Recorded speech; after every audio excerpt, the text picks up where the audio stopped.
台北市昨暗时9点外发生失电的事件，中山区市民大道4段有96户，因为台电地下电缆负担伤过重小气，经过台电抢修，伫咧还电进前有60户恢复供电，落尾到今仔日中昼晚1点的时阵，才96户全部恢复。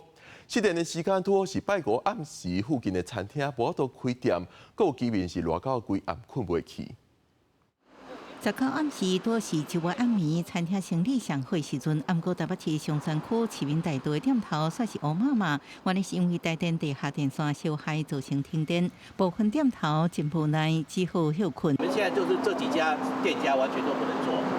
对啊，有冒烟，有绕道。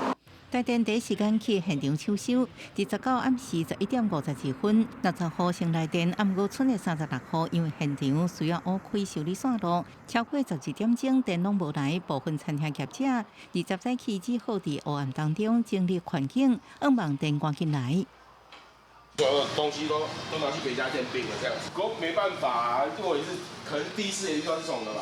当然困扰啊，尤其那个小孩子呢。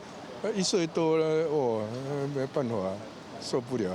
停电民众表示，最近真热，停电很热甲规暝拢失眠，规气徛伫外口关心台电抢修进度。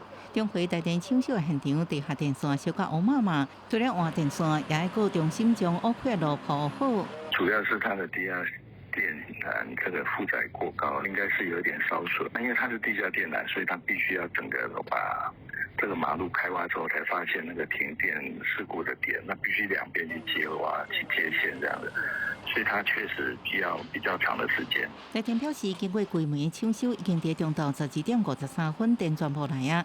毋过，这停电造成民众个店头无电超过12点钟，无方便甲损失，恐惊爱家己吸收。记者综合报道。